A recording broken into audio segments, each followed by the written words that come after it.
¿Puedes sentir la calma?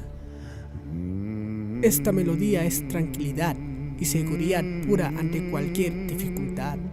El mundo podrá estar en guerra, pero el mensaje de esta canción te dice que todo estará bajo control y todo saldrá bien. Que al final de la tormenta llegará la calma y un consuelo a todos tus dolores y preocupaciones. No importa la batalla y la crisis, porque la victoria será tuya. Te podrán fallar o abandonar, pero siempre habrá alguien que te acompañará. Esto, mi querido amigo y amiga, es la sublime gracia.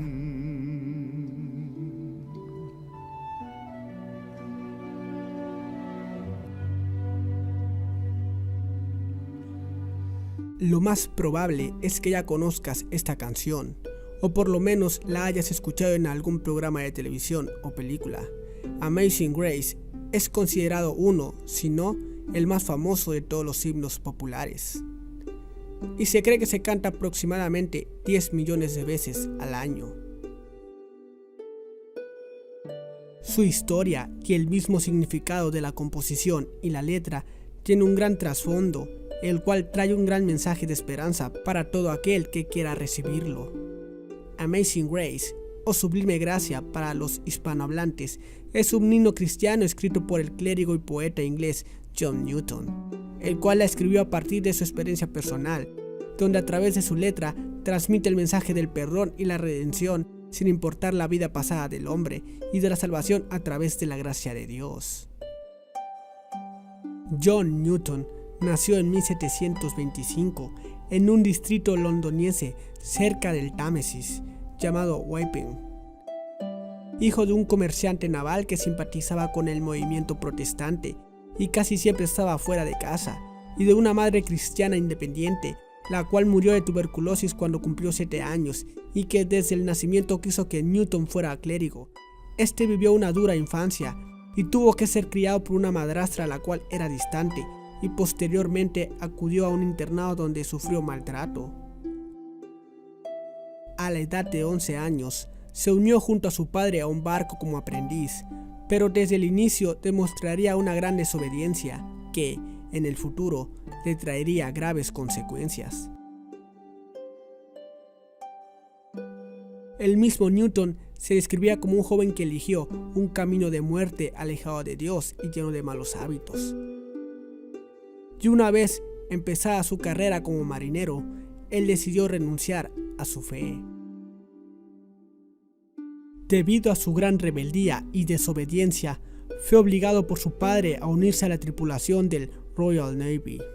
Pero, aún así, él solía dejar su puesto constantemente en el barco, hasta el día que decidió desertar de él. Posteriormente, Newton lograría que lo trasladaran a un barco esclavista, donde comenzaría su carrera como traficante de esclavos. El irreverente marinero no solo se burlaba de la religión, de sus practicantes y de Dios, sino también se burlaba de la autoridad sin ningún tipo de escrúpulos o miedo a ser descubierto. Creaba palabras nuevas con el fin de ofender cada vez peor, canciones y poemas obscenos sobre el capitán del barco, lo cual lo llevó a ser castigado fuertemente, al grado de casi dejarlo morir de hambre, ser encarcelado durante los viajes y ser encadenado como los esclavos. Todo esto desembocó a que fuera abandonado y obligado a trabajar en una plantación en Sierra Leona, donde recibía un trato aún peor de lo que vivió en la embarcación. Pero afortunadamente para él, meses después fue rescatado por el navío Greyhound tras mandar una carta a su padre, el cual intervino por él. Aún después de todo lo vivido, se ganó a bordo del Greyhound el título de ser el más blasfemo de la tripulación, por lo que recibiría varios castigos por parte del capitán al usar las peores palabras jamás mencionadas, y no conforme con eso, creaba nuevas ofensas. Pero lo que no sabía Newton era que pronto tendría un acercamiento con Dios, que marcaría el inicio para una transformación en su vida.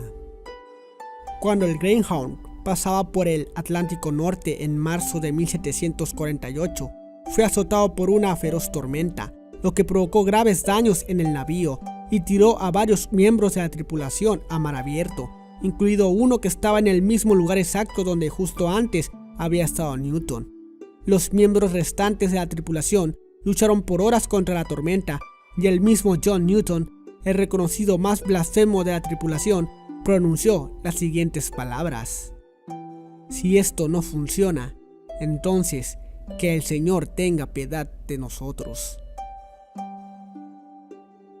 Una vez calmada la tormenta, Newton reflexionó sobre todo lo que había ocurrido, y 2 semanas después, con toda una tripulación hambrienta y un barco devastado, desembarcaron en Lough Swilly, Irlanda. Como había dicho anteriormente, este suceso en la vida de Newton lo marcaría profundamente. Semanas antes de la tormenta, el joven marinero había estado leyendo un texto, el cual era un resumen de otro libro llamado La imitación de Cristo, donde había visto y leído un concepto que recordaría y haría reflexionar en gran manera después de la tormenta. Este concepto sería la gracia de Dios, lo cual lo haría pensar si era merecedor de ella después de haber abandonado su fe y oponerse directamente a ella, burlándose de otros creyentes, ridiculizando sus ritos y calificando a Dios como mito. La conversión de Newton no fue rápida. Él continuó con su carrera de contrabandista de esclavos, pero algo había cambiado en él, lo que se reflejaba en la ausencia de su habitual lenguaje. Años más tarde se casó con el amor de su infancia y tras sufrir varias crisis de salud durante su carrera de contrabandista, decidió retirarse de la marina después de 30 años de servicio. Ya en el futuro, Newton se convertiría en un apasionado abolicionista de la esclavitud. Retirado, Newton comenzaría a vincularse con la comunidad eclesial de su parroquia, donde demostraría una gran devoción, y tras un tiempo, después de estudiar por su cuenta latín, griego y teología, sería ordenado por el obispo de Lincoln y se le ofrecería la parroquia de Olney en 1764. En Olney, Newton fue reconocido por su devoción. A los parroquianos les gustaba su predicación, la cual consideraban original, ya que hablaba de sus propias experiencias, lo que era extraño en los clérigos, ya que no solían admitir ningún tipo de acercamiento al pecado en sus vidas. El clérigo Newton comenzó a ser muy apreciado por las personas y él mismo afirmaba que su misión era romper los corazones duros y curar a los rotos. También entabló una amistad con un poeta llamado William Cowper, el cual había pasado una conversión similar a la de Newton, por lo que ambos disfrutaban de su compañía. Juntos comenzarían a componer himnos, los cuales presentarían en las oraciones semanales que realizaban. Nadie se imaginaría que uno de estos himnos pasaría a la posteridad y sería considerado el más famoso himno de todos los tiempos. Este sería Amazing Grace. Pero, ¿qué es la gracia? Tal vez ya hayas escuchado este concepto de la gracia de Dios, o no. Pero primero vayamos a ver qué significa la palabra en sí, y una de las varias definiciones de la Real Academia Española es don o favor que se hace sin merecimiento particular, concesión gratuita. Esta misma definición se puede ver reflejada en la propia idea de Newton de su vida y conversión que plasmó en la letra de Amazing Grace, así como en el texto bíblico que usó para presentar dicho himno, el cual dice: el rey David fue a la carpa donde estaba el cofre del pacto. Se sentó delante de Dios y le dijo: mi Dios, ¿cómo puedes darme todo esto si mi familia y yo valemos tan poco? ¿Y cómo es posible que prometas darme aún más y que siempre bendecirás a mis descendientes? Me tratas como si fuera yo alguien muy importante. En estos versículos que se encuentran en Primera de Crónicas, capítulo 17, versículo 16 y 17, y que Newton usó como base bíblica para presentar este himno, el mismo rey David expresa que se considera indigno de las bendiciones de Dios, a pesar de todo su poder y oro. Se le había profetizado a través del profeta Natán que Dios mantendría su heredad para siempre, al grado que el mismo Mesías, Jesús, nacería de su descendencia. Pero David no se sentía digno de tal bendición, al igual que Newton no se sentía digno de la gracia de Dios al haber sido un gran pecador. Pero analizando lo que es la gracia en la Biblia, nos podemos dar cuenta de lo que en realidad es. un regalo inmerecido. Ustedes han sido salvados porque aceptaron el amor de Dios. Ninguno de ustedes se ganó la salvación, sino que Dios se la regaló. Según lo dicho en ese texto, la salvación, perdón y redención no podrán ser adquiridas por buenas obras y tampoco importando el pasado del hombre. Lo que fue ayer muere cuando acepta el regalo de Dios y decide seguirlo para que un nuevo hombre nazca. De modo que si alguno está en Cristo, nueva criatura es. Las cosas viejas pasaron, he aquí, todas son hechas nuevas. Una vez que el hombre y la mujer aceptan a Jesús como su Salvador, todos sus pecados son perdonados, sin importar la cantidad o el tipo.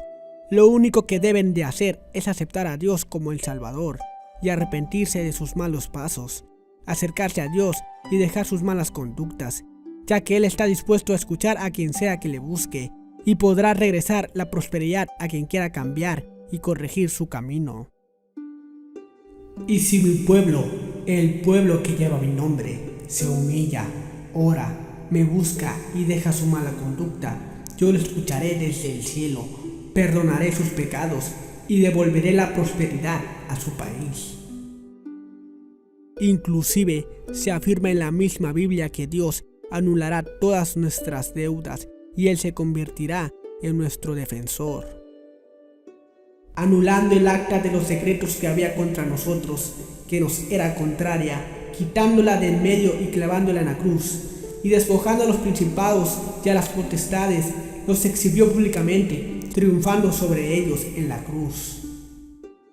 Si seguimos analizando la letra de la canción, en cierta parte del primer verso de la letra dicta: una vez anduve perdido, pero ahora he sido hallado.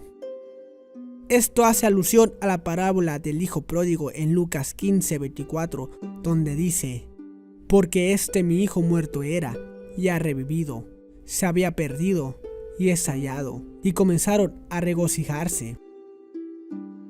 Tanto Newton como muchas personas en su tiempo o en los actuales se podrán identificar con este joven, uno que no se sentía digno de volver con su padre por haber pecado contra él y contra el cielo.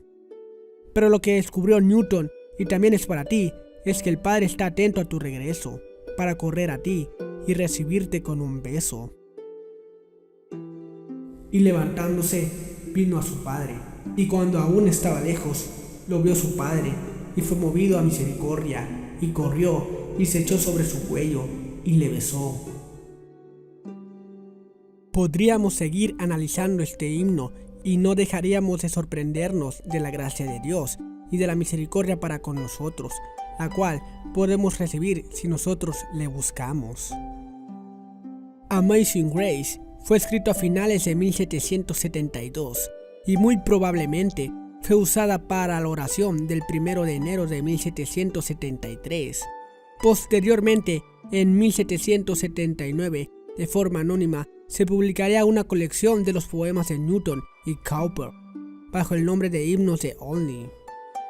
Amazing Grace, al igual que muchos otros himnos de Newton, habla de la fe, la salvación, del asombro de la gracia divina y el amor por Jesucristo tras su conversión, el cual expresaba con alegría a través de sus letras en primera persona, donde también reconocía su propia experiencia de pecado. Esta se volvería casi el himno representativo de la iglesia cristiana en Estados Unidos. Durante toda la historia de este himno se estarían realizando varias variaciones, y a partir de 1950 también ganaría popularidad en el Reino Unido, y en 1964 sería la primera vez que se publicaría con una música acompañándola. Durante el segundo gran despertar de Estados Unidos, y gracias a las comunidades de canto de Slipknot, la propagación de este himno tuvo un gran impulso.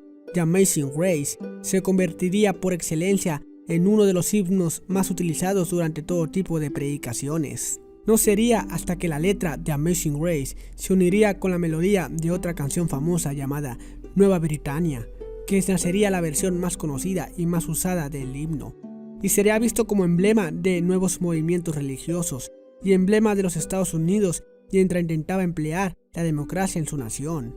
Incluso sería incluido en los himnos distribuidos entre los soldados. Hasta el día de hoy, esta hermosa melodía se sigue cantando. Su uso en la radio la popularizó fuera de las iglesias y se ha convertido en todo un emblema. Desgraciadamente, muchos la usan solo como eso, un símbolo. Y muchas personas han ignorado su mensaje a través de los años, quedándose solo con una canción emotiva, sin darse cuenta del verdadero significado de esta y la gran historia que tiene escrita en sus versos, de las nuevas que ha transmitido a través de las generaciones, del testimonio de un pecador que encontró el perdón, un mensaje que se te quiere dar de parte de Dios, un mensaje de perdón, redención y salvación. Amazing grace, how sweet the sound